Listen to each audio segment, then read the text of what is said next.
Selamat pagi Tribuners, saya Igal Mira kembali lagi dalam segmen Tamu Tribun. Dan tamu kita pada hari ini dari partai politik juga ada dari Pak Hais Suhaib dari DPW PKS Maluku Utara. Apa kabar Pak? Alhamdulillah sehat. Alhamdulillah, karena tamu kita hari ini dari partai PKS, jadi pasti kita bakal ngobrol-ngobrol seputaran pemilu 2024 nanti. Oke, Pak Is ya saya panggil. Siap. Pak Is, mungkin pertama kita boleh ngobrol tentang kesiapan dari partai PKS Maluku Utara tentang Bacalek. Bacalek khususnya di DPRD 10 kabupaten kota dan juga DPRD provinsi. Untuk sejauh ini kesiapannya itu sudah sampai mana sih Pak? Ya, untuk PKS, alhamdulillah kita memang dari DPP itu kita ada namanya pencalekan dini gitu. Jadi memang kita di tahun 2022 awal itu sebenarnya sudah lakukan rekrutmen BCAD atau Bacalek gitu.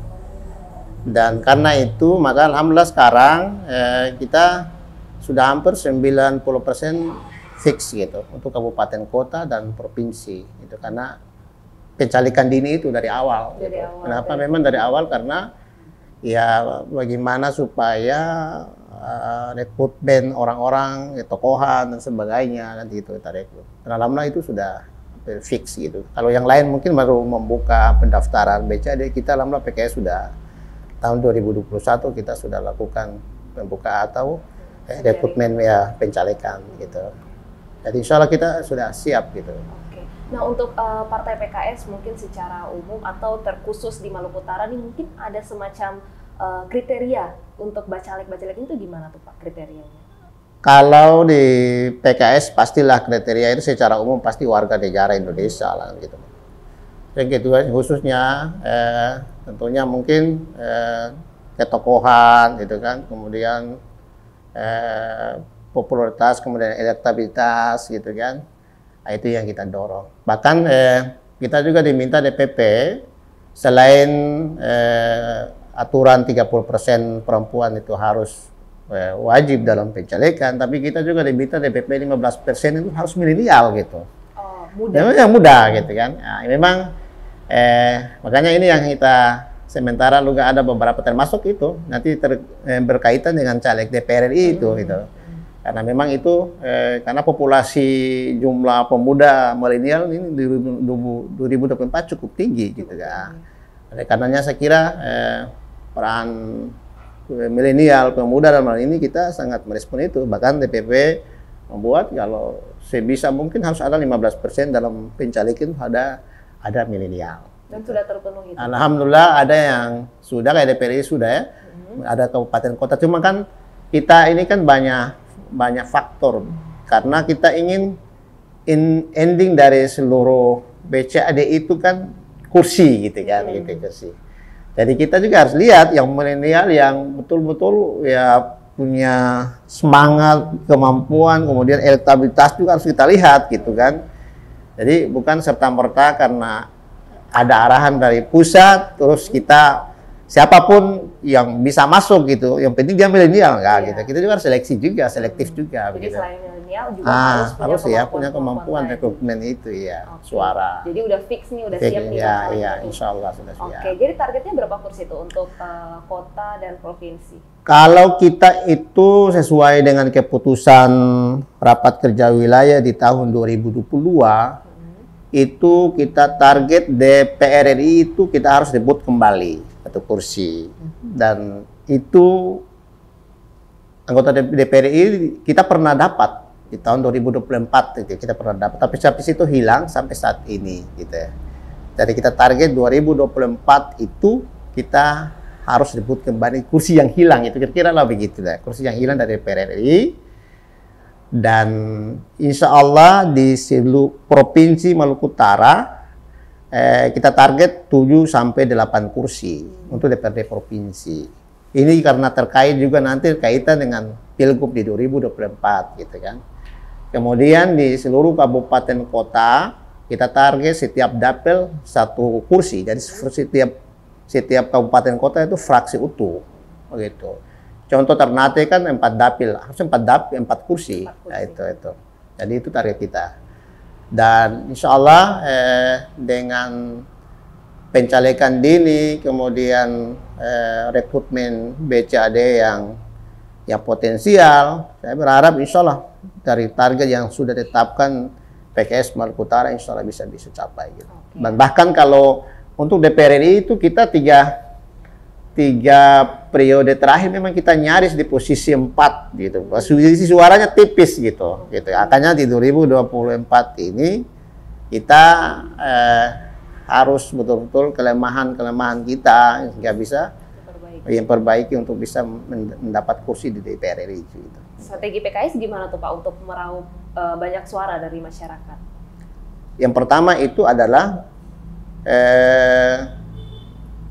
BCAD yang potensial, begitu potensial. Dari tokoh, makanya kita sekarang ini PKS dengan visi baru ya. Membangun Islam, Partai Islam Rahmatil Alamin, kemudian terdepan ya, kemudian melayani rakyat ya dan negara kesatuan Republik Indonesia. Jadi PKS ini terbuka, Rahmatil Alamin kepentingan siapa saja. Ya, kita ingin tokoh masyarakat, ya tokoh masyarakat, tokoh agama, tokoh adat, tokoh perempuan, bahkan tokoh pemuda. Ayo sama-sama dengan PKS ya untuk bisa meraih banyak suara itu segi pertama. Jadi kedua, tentunya kita punya struktur sampai di setiap desa, gitu kan. Struktur mulai dari kabupaten, kecamatan, kemudian ranting, gitu kan. Ya itu yang harus kita lakukan terus-menerus ya. Bahkan kemarin waktu Presiden PKS datang ke Ternate ada pelantikan DPRA ranting sekota Ternate, itu dalam rangka untuk bagaimana persiapan untuk kemenangan di tahun 2024. Oke, jadi untuk Bacalek 10 DPRD di 10 kabupaten kota dan juga provinsi untuk PKS sudah siap di Maluku. Insya Allah kita sudah siap. Oke, nah sekarang kita ke Pilwako nih Pak, karena ada nama Soedarno Taher yang saat ini tuh sebagai anggota DPRD Kota Ternate aktif, katanya akan diusulkan oleh Partai PKS untuk Pilwako 2024. Itu betul atau tidak Pak? Kalau sampai saat ini kita belum bicara terkait dengan Pilwako. Belum bicara. Kenapa? Karena ini kan ada 2 tahapan. Tahapan pertama kita harus menyiapkan kursi, gitu kan? Karena itu menjadi tiket ya, bisa atau tidak calon wali kota, bupati dan gubernur gitu. Oleh karena itu kita PKS ini kita belum berpikir untuk calon ya bupati wali kota gitu kan, karena kita harus bagaimana mau rebut kursi untuk di tahun 2024 ya. Adapun untuk wali kota ya saya kira banyak kader PKS ya yang kalau didorong, tapi kita belum sampai ke sana. Kita ada belum kader tapi belum ngomong ke karena kita masih fokus dengan legislatif itu gitu. Artinya kita punya keinginan yang besar, tapi kalau bahasa di sini kalau tidak punya perahu juga susah kan gitu kan. Kita akan berkoalisi dengan banyak partai kan gitu. Makanya kita fokus ya bagaimana meraih kursi di DPRD provinsi untuk meneruskan kader terbaik kita, Mbak Dr. Muhammad Kasuba ya kan. Kalau provinsi kan kalau 15% kan kurang lebih 9 kursi kan. Itu yang bisa mengusung gubernur gitu. Aja kalau PKS dapat 8, tinggal cari 1 gitu. Itu kira-kira lah begitu. Jadi strategi kita fokus dulu ke legislatif gitu ya. Baik di provinsi, di kabupaten kota seperti itu. Jadi gitu. Kalau udah fix baru pilgubnya mau usung Pak Muhammad. Ya, kalau untuk pilgub karena di Rakernas itu Rakernas di rapat kerja wilayah itu juga kita sudah putuskan bahwa kita akan mendorong kader terbaik PKS Dr. Haji Muhammad Kasuba sebagai calon gubernur ya. Kenapa juga? Karena beliau dia punya jam terbang juga cukup tinggi, pernah jadi anggota DPRD Maluku Utara ketika itu, kemudian yang terakhir juga pernah menjabat bupati 2 periode di Halmahera Selatan gitu kan, dan beliau juga punya posisi di PKS sebagai Korwil Indonesia Timur, jadi membawahi 10 provinsi di Indonesia Timur. Dan saya kira beliau kita sudah putuskan gitu. Tapi kalau untuk kabupaten kota belum gitu ya gitu. Tapi karena beliau kita sudah putuskan ya tentunya harus kita menyiapkan tadi kursi untuk persiapan pilgub gitu ya. Jadi untuk kader terbaik dari PKS saat ini tuh Muhammad Kasubah. Untuk pilgub itu nanti rencananya bakal koalisi sama partai mana tuh untuk wakilnya? Kalau saat ini juga kita belum bicara. Kita belum bicara terkait dengan itu. Gitu. Oke, jadi kita bicara tentang yang udah diskusikan lah di PKS Maluku Utara. Nah, sekarang kita ke DPR RI nih untuk bacalek DPR RI karena ada 3 nama di sini. Ada Zulkifli Haji Umar, ada Kasam Muhammad Kasubah, anak dari Muhammad Kasubah tadi, sama Hardani Pora untuk perwakilan perempuan. Katanya itu 3 kandidat yang akan ke Senayan nanti untuk yang diusung oleh PKS. Itu betul tidak, Pak? Iya, kalau saat ini memang itu betul ya. Jadi pertama kita dorong Zulkifli Haji Umar. Beliau ini pernah menjadi anggota DPRD 4 periode saat ini. Jadi 2 periode di Kota Ternate, kemudian 2 periode di provinsi. Jadi saya kira dari sisi kapasitas dan kualitas ya tidak diragukan. Beliau bahkan kemarin pertarungan di Provinsi Halmahera Selatan termasuk suara terbanyak gitu, banyak dari seluruh caleg di Halmahera Selatan. Saya kira itu cukup gitu. Ya, kemudian bahkan beliau sekarang posisi di wilayah di PKS sebagai Ketua Majelis Pertimbangan Wilayah itu pertama. Kemudian yang kedua, kita Kasam Kasubah memang karena milenial, beliau memang milenial. Kemudian saya kira milenial punya jangkauan yang cukup luas gitu kan, dan ini anaknya Muhammad Kasubah. Saya kira Maluku Utara ini ya dibilang juga politik ya apa namanya kayak ya bahasa etnis segala macam itu masih mendominasi gitu. Apa itu menjadi ya kenyataan seperti itu. Saya kira mungkin dengan hadirnya Kasam Kasubah di DPR dengan milenial ya pikir ya punya potensi untuk mendongkrak suara gitu. Kemudian yang ketiga, Hardani Pora, beliau ini Ketua Bidang Perempuan dan Ketahanan Keluarga DPW PKS Provinsi Maluku Utara. Beliau dulu pernah caleg di DPR RI juga, tapi belum dapat. Kita berharap di tahun 2024 tiga kader terbaik yang didorong dari DPR RI ini bisa maksimal ya, gitu maksimal. Dan kita sudah menghitung dengan kekuatan kita saat ini, kemudian ya di tahun 2019 kemarin di mana kelemahan-kelemahan kita kemudian kita siapkan gitu. Itu kira-kira. Jadi sejauh ini karir terbaik dari PKS Maluku Utara itu 3 nama tadi tuh. Ya, sementara kita dorong. Mungkin sementara itu sudah menjadi usulan kita ke DPP. Kira-kira nanti ada penambahan tidak, Pak? Nah, karena kita kan cuma jatah 3 kursi, DPR ini kan cuma 3. Oke. Ya, 3 kursi. Jadi kita sudah hitung mungkin karena basisnya kalau Zulkifli kan mungkin di Halmahera Selatan itu kan. Kemudian mungkin Kasam juga Halmahera Selatan karena mungkin dari sisi Togalenya gitu kan. Kalau Pak Zulkifli kan kalau ini si etnis kan Makean gitu kan. Kemudian Hardani Pora kan Sanana gitu. Saya kira ini ya kombinasi seluruh ya komunitas yang ya etnis yang ada di Maluku Utara. Iya, jadi gitu. Itu adalah 3 kader terbaik dari PKS untuk Senayan nanti. Oke, nah sekarang kita ngomong yang lagi hangat nih Pak, karena PKS pusat udah mengumumkan bakal mendukung Anies Baswedan di Pilpres 2024. Nah, mungkin dari Pak Is sendiri secara personal tuh gimana tuh tanggapannya untuk keputusan dari pusat yang akhirnya memilih untuk mendukung Anies Baswedan? Iya, kalau untuk presiden itu bahkan sebenarnya kita Maluku Utara yang awal itu mengusulkan Anies Baswedan, iya begitu. Jadi udah jadi nggak ada. Bahkan kita itu bahkan sebelum belum disampaikan, walaupun ini kemarin belum resmi secara formal gitu kan, baru disampaikan oleh Wakil Ketua Majelis Syuro Sohibul Iman ya kemarin konferensi pers itu, dan insya Allah kan dideklarasikan insya Allah tanggal 24 ya Februari dengan Rakernas ya gitu. Tapi secara dukungan di Maluku Utara, bahkan kita bukan secara pribadi, kita DPW PKS Maluku Utara sebenarnya mengusulkan Anies Baswedan didorong sebagai calon presiden gitu. Cuma karena timenya itu yang belum tepat saja gitu kan, dan kewenangan memutuskan itu kan bukan di kita kan, di PP dalam hari ini anggota Majelis Syuro, dan kelihatannya ya itu sudah disampaikan itu kira-kira lah calon yang diusung oleh PKS di tahun untuk presiden tahun 2024 gitu.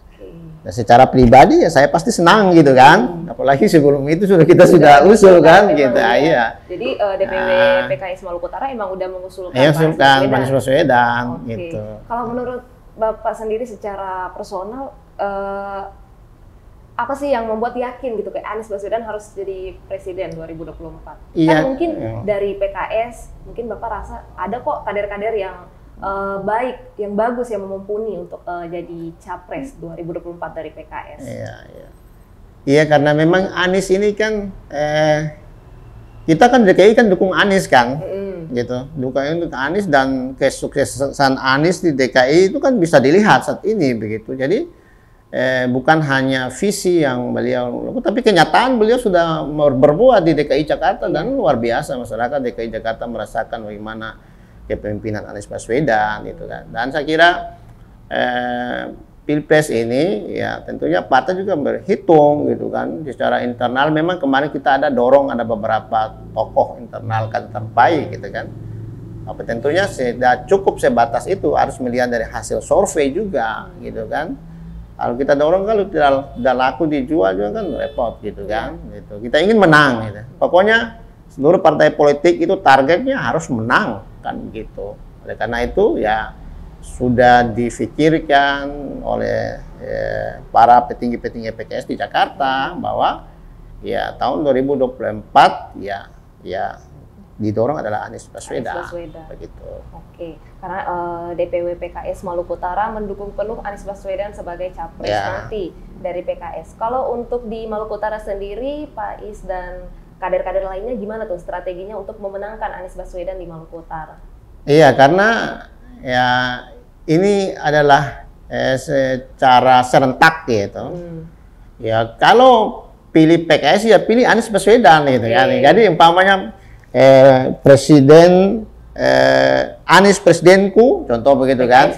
PKS partaiku, Muhammad Kasuba gubernurku. Gitu. Saya kira itu ya. Jadi itu slogannya untuk itu PKS untuk ya. PKS gitu. Jadi kalau partainya PKS berarti presidennya Anies, gubernurnya Muhammad Kasuba. Oke. Nah, menarik sekali Pak Is. Tapi mungkin obrolan kita mengenai pemilu sampai di sini saja karena Pak Is kemarin dengar-dengar ada ikut pelatihan kepemimpinan katanya di Turki tuh Pak. Itu jauh banget ke Turki tuh. Itu gimana tuh pengalamannya tuh ke sana? Apa yang dipelajari di situ? Sebenarnya kita pertama ini memang seluruh pimpinan-pimpinan PKS seluruh Indonesia gitu kan.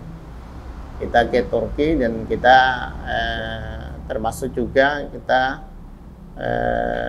silaturahim dengan AKP partai ya, pimpinan Erdogan gitu kan. Beliau yang memimpin kerja-kerja mereka di Turki dan cukup sukses Erdogan dalam memimpin Turki gitu kan. Dan yang tidak kalah penting sebenarnya karena di Turki ini kan sejarah kebangkitan juga sebenarnya ya, kebangkitan apa namanya kalau dalam sejarah Islam itu kan Turki Utsmani gitu kan yang luar biasa ya, bagaimana Sultan Al-Fatih menaklukkan minimal apa namanya ibrah dari perjuangan itu kita bisa ambil gitu kan itu.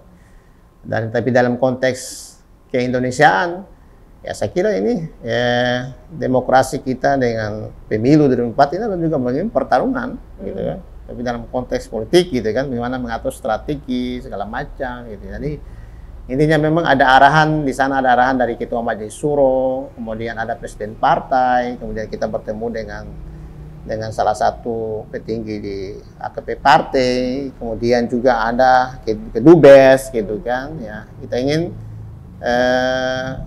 menambah semangat para petinggi-petinggi partai di seluruh Indonesia. Gitu, jadi seluruh wilayah para ketuanya ke sana tuh? Itu sudah semua, yaitu kurang lebih 60 orang dan alhamdulillah dengan semangat melihat perkembangan penjelasan terkait dengan apa namanya kan dalam penjelasan kan ada bagaimana penaklukan Konstantinopel gitu kan, benteng yang begitu kokoh gitu kan dengan semangat juang yang tinggi gitu kan. Ya mudah-mudahan dengan semangat itu kita pulang di tahun 2024 juga begitu. Artinya jangan alasan karena ya duitnya tidak cukup, kita tidak menang, tidak ada alasan. Itu memang betul, tapi kan ada juga kan bukan itu yang menjadi ukuran gitu kan. Yang penting adalah bagaimana memperbanyak silaturahim begitu. Kalau orang ini kalau sering didatangi, walaupun tidak ada apa-apa nih, tapi didatangi itu sebenarnya pasti secara manusiawi, iyalah, oke lah, udah kalau kita 5 orang, biarlah 3 untuk PKS gitu. Kira-kira lah begitu. Gitu. Jadi kita bagaimana membangun militansi itu, semangat itu, sehingga insya Allah PKS di tahun 2004 itu kita menang, intinya gitu. Karena alhamdulillah kalau di internal PKS di kemarin juga saya sudah sampaikan. Memang kader-kader PKS memang cukup militan sebenarnya kalau ya kita bagaimana membangkitkan semangat untuk bagaimana harus silaturahim berkomunikasi dengan masyarakat untuk bagaimana memilih PKS begitu kan gitu. Jadi inti kunjungannya itu seperti itu ya untuk melihat sertifikat. Jadi selain untuk melatih atau membuat strategi-strategi pemenangan di pemilu 2024 juga sekaligus silaturahmi ya. Ya. Oke. Nah, dan yang terakhir juga itu kita setelah itu baru kita ke Makkah semalam, kemudian Madinah semalam. Dari seluruh strategi, seluruh ikhtiar kita maksimal, yang terakhir itu yang menentukan adalah Allah bitafkir ya, insanu bitafkir Allah bitakdir. Manusia punya rencana tapi Allah yang menentukan. Gitu. Strategi sehebat apapun kita, ya, tapi kita tidak dekat sama Allah, pasti gitu kan. Dan itu yang terjadi di kalau pelajaran yaitu Sultan Al-Fatih itu, beliau itu sehebat itu, tapi beliau juga punya penasehat spiritual, gitu. Karena kita manusia kan pastilah tiba-tiba dalam kondisi pasti kita drop, gitu kan. Tapi bagaimana penasehat spiritual, bagaimana motivasi beliau memberi semangat. Bangkit semangat itu lagi begitu kan, namanya manusiawi kan gitu. Tiba ada problem, ada masalah, pasti kan kita Allah ini nggak bisa ini kan. Tapi kalau setiap saat dikasih semangat, spiritual, diberi motivasi yang kuat, saya kira insya Allah bisa menang gitu. Itu kira-kira seperti. Dan PKS mengambil itu ya ibrah ya, saya sampaikan. Jadi ketika menang pun begitu, harus ada penasehat juga spiritual gitu kan. Jangan kalau tiba menang terus biasa bilang ya lupa daratan gitu kan. Gitu. Tapi harus diingatkan terus gitu, karena namanya memimpin kan amanah begitu. Itu kira-kira seperti itu. Oke, luar biasa sekali persiapan dari PKS ini, bukan cuma strategi secara untuk pemenangan tadi, tapi juga mendekatkan diri kepada Allah. Ya, itu jauh lebih penting sebenarnya. Jauh lebih penting ya. untuk berikhtiar. Oke, terima kasih Pak Is untuk penjelasannya pada pagi hari ini. Tapi sebelum saya menutup perbincangan kita pada hari ini, mungkin Pak Is ada semacam closing statement untuk Tribuners sekalian mengenai PKS pemenangan di pemilu 2024. Silakan Pak. Yang pertama saya ucapkan terima kasih kepada Tribun ya atas acara ini. Dan yang kedua, insya Allah berharap kepada seluruh kader dan simpatisan ya, PKS 2004 adalah tahun kemenangan PKS. Tentu semangat ya. Dan slogan PKS adalah ya sudah diputuskan, Anies presidenku, ya PKS partaiku, dan Muhammad Kasuba gubernurku. Sekian. Oke, Tribuners, menarik sekali obrolan kita dengan Pak Is hari ini, dan sukses terus untuk PKS, amin. DPW PKS Maluku Utara. Dan mungkin itu saja perbincangan saya dengan Ketua DPW PKS Maluku Utara, Pak Is Swaib. Semoga informasi ini bermanfaat untuk Tribuners sekalian. Saya Igal Mira, pamit undur diri. Terima kasih dan sampai jumpa. Oke, terima kasih Pak Is. Terima kasih.